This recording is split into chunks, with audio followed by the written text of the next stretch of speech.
Number 10. Gumingiting asong samoyed. Kilala ang samoyed sa smiling face niya, yung natural na kurba ng labi na parang laging nakangiti.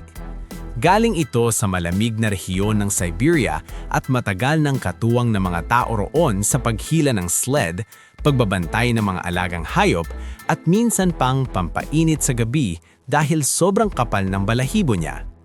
Pero kapalit ng cute at fluffy na itsura, mataas ang demand sa oras at pag-aalaga. Malakas siyang mag-shed, kailangan ng regular na grooming at sobrang energetic. Kapag na-bored, pwedeng manira o maghukay. Mabait at sociable siya, pero hindi siya pang tamad na lifestyle. Mas bagay siya sa may active na routine at kayang ibigay ang exercise at mental stimulation araw-araw. Number 9. Matapang na Dogo Argentino. Ang Dogo Argentino o Dogo Argentino ay isang malakas at athletic na lahi na orihinal na pinalaki para sa pangangaso ng malalaking hayop tulad ng baboy ramo. Matapang, matibay ang katawan at mabilis kumilos, kaya natural na may presence na nakakasilaw. Isang aso na halatang ginawa para sa trabaho, hindi lang pang-display. Dahil sa lakas at intense na instincts, hindi siya ideal para sa first-time owners. Kailangan niya ng maagang socialization, consistent na training, at malinaw na boundaries para maging balanced at safe kasama ng ibang tao at hayop. Kapag napabayaan, pwedeng lumabas ang pagiging territorial o reactive. Pero kung tama ang pagpapalaki, pwede siyang maging loyal, protective, at napaka-devoted na kasama sa bahay. Number 8. Asong lobo na hybrid. Ang asong lobo o wolf dog ay bunga ng paghalo ng lobo at aso, kaya nagkakaroon ito ng kakaibang kombinasyon ng hitsura at ugali. May wild na aura pero may ilang domesticated na traits. Dahil dito, maraming tao ang nafe-fascinate sa wolf dog. Mukhang lobo pero pwedeng maging companion kung tama ang pagpapalaki at environment. Pero hindi ito simpleng alaga. Madalas mas mataas ang prey drive, mas independent, at mas mahirap hulmahin kaysa karaniwang aso. Kailangan nito ng experienced owner, malawak na espasyo, at matinding socialization. Kung hindi, pwedeng maging anxious, destructive, o mahirap kontrolin. Sa maraming lugar, may mga regulasyon pa tungkol sa pag-aalaga ng wolf dogs, kaya dapat laging responsible at informed bago pumasok sa ganitong commitment. Number 7. Chow Chow na leon. Ang Chow Chow ay madaling makilala dahil sa lion-like na balahibo, bilugang mukha at dignified na tindig. Parang maliit na leon na tahimik lang pero may dating. Isa ito sa mga lahing matagal na ang kasaysayan at kilala rin sa distinct na dila na bluish-black na isa sa pinaka-unique na physical traits sa dog world.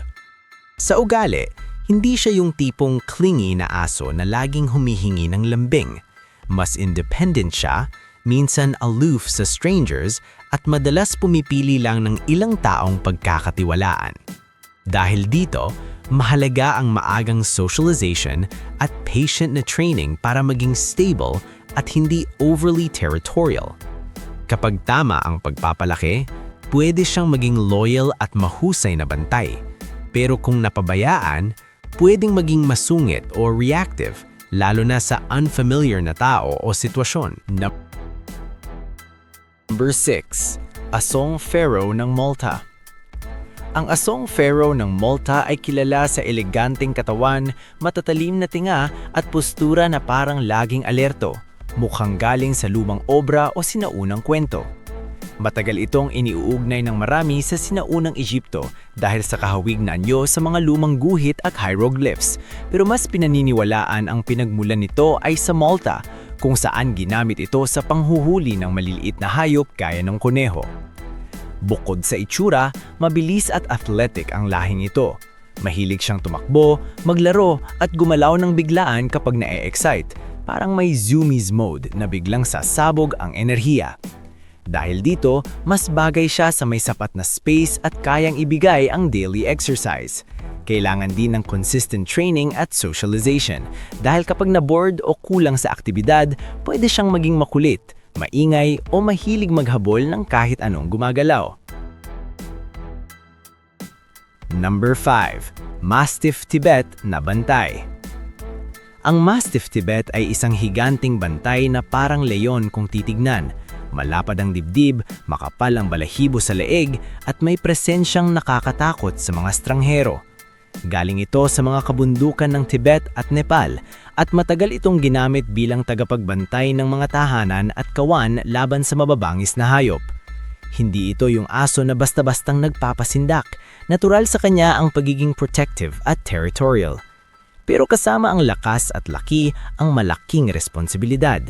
Kailangan niya ng malawak na lugar, matibay na bakod at owner na marunong humawak ng dominant at independent na lahi.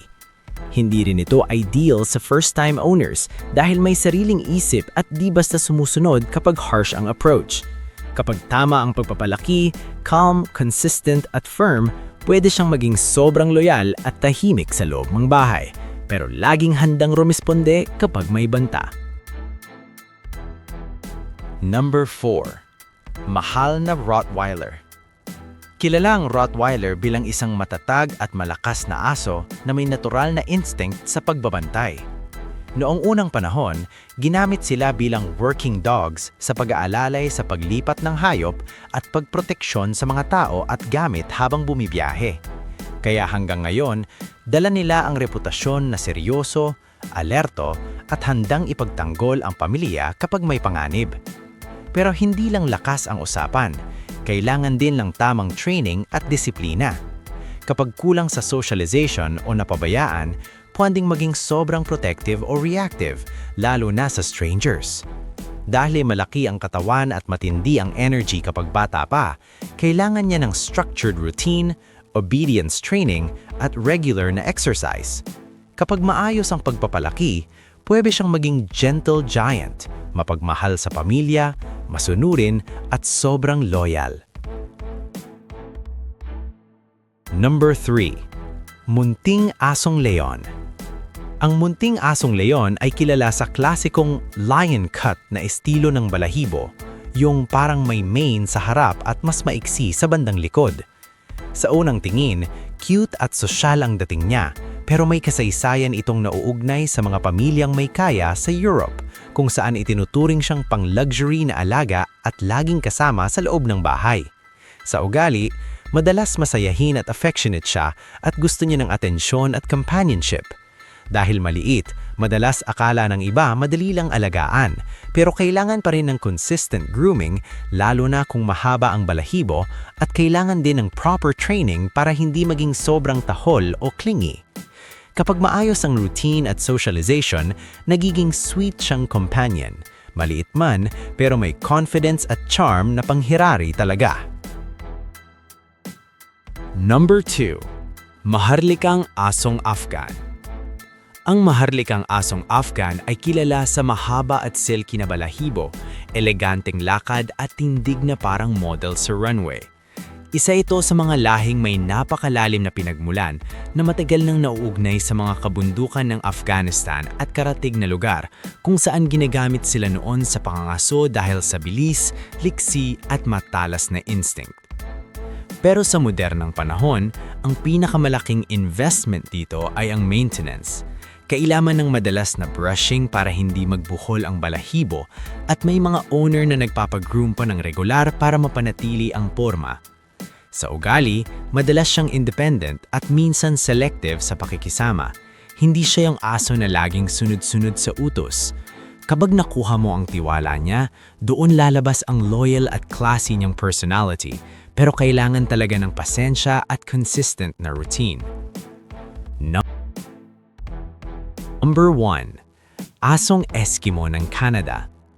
Ang asong Eskimo ng Canada ay isang ancient working dog na pinalaki para sa matitinding gawain sa malamig na klima, paghila ng sled, pagtulong sa pangangaso, at pag-survive sa matinding lamig.